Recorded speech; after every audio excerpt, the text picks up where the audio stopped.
Ruben, we were trying to break this game down, and obviously you watch every Eagles game closely, and Zach Ertz is the guy to stop in the passing game. I mean, he's just having an unbelievable year. He's got 84 catches, 111 targets, 900 yards, 6 touchdowns. I mean, he's just a beast. And then, of course, you guys added Golden Tate at the trade deadline. He's been there for 3 games, but he's only got 11 catches on 20 targets. Has it just been a struggle to try and get him involved, and do you expect bigger things going forward from Golden Tate? I don't know what to expect from Golden Tate. The offense has operated worse since he got here. The Eagles were averaging 22 points a game without him. You bring him in, you're averaging 17 points a game with him, and it's kind of hurt Alshon Jeffrey. It's hurt Jordan Matthews. It's hurt Nelson Aguilar. The only person that hasn't hurt is Zach Ertz, who's going to, he'll get his catches no matter what. But it has been difficult, and we haven't really seen the elite player that he was in Detroit. It's tough bringing someone in the middle of the season. If it's a running back like J.J. last year, it's pretty easy to get a guy in there. But with a receiver, there's the passing game. There's so much rhythm and balance, and a new guy can, no matter how talented he is, can really upset that. And that's what we've seen here. They're really missing something.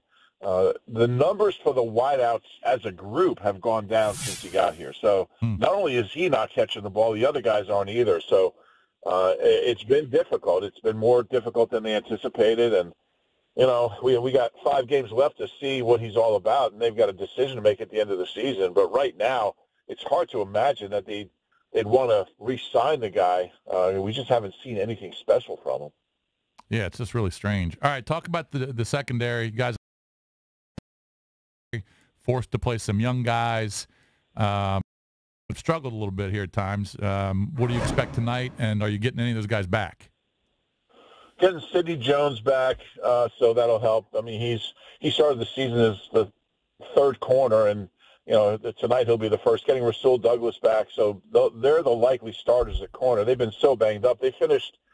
They played the Giants without a cornerback who began the season on the roster, or a roster for that matter. So they were out there playing with a bunch of practice squad guys, which against Eli Manning you can do these days. Against most other quarterbacks, I think you get away with that. So it's going to be a challenge, and even the guys they're getting back have not played well this year. So I'll tell you, I know enough about Colt McCoy to know that he's smart. He's smart enough to be in the league for 9-10 years, and he's got a big arm. And he'll make a mistake here and there, but he can make some plays against this defense. And I think if the Eagles go in thinking, we're just facing a backup quarterback, it's going to be trouble for him.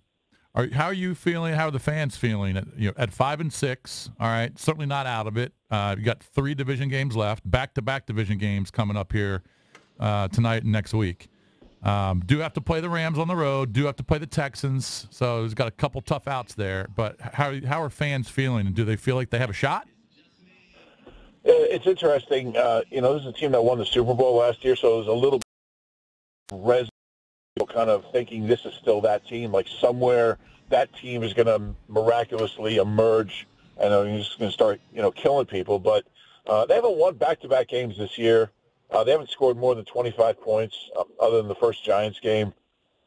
They haven't really played a complete game other than the one Giants game up at the Meadowlands. So to think that they can, if they win out, they win a division because the Cowboys, and Redskins will have more division losses. But, I don't know how you can even think like that when you can't win back-to-back games and you can't, they've lost 3 of their last 4 at home. So, honestly, they're not going anywhere this year. Last year was unforgettable. For whatever reason, they just haven't been anywhere close to the same team this year. And I think that's you watch Dallas play, and they're just on a different level right now. It's interesting. They brought in a new receiver in the middle of the season, and so did the Eagles, and it turned both their seasons around. Different Dallas' ways. season around in a good way, and the Eagles' season around in a bad way. So to think that they could go on a streak, go out to L.A. and win a game, go to Dallas and win a game, even beat Houston at home, I just don't see any of those things happening.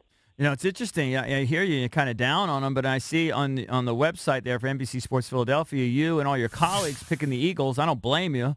I don't think the Redskins are particularly good, especially on Monday night. The record on Monday night is just dreadful. Then I go to CBS's website. All of their experts are picking the Eagles. I'm like 15 for 15 here when I'm looking at the experts. I like that spot then as a Skins fan, being a dog. You know how this works, right? When everyone's picking against you, sometimes sometimes that can go the other way. Yeah, that's a lot. I mean, I only picked the Eagles because the game's here. I think these are two similar teams. They've both been, decimated by injuries. Neither one has really been consistent on offense. They both have defenses that have played okay. So, they're in the same. If this game was in Landover, I probably would have picked Washington. But either way, I mean, it'll be interesting. Anytime you have, a division game, it's a lot of fun. You put it on a Monday night. It'll be a great atmosphere.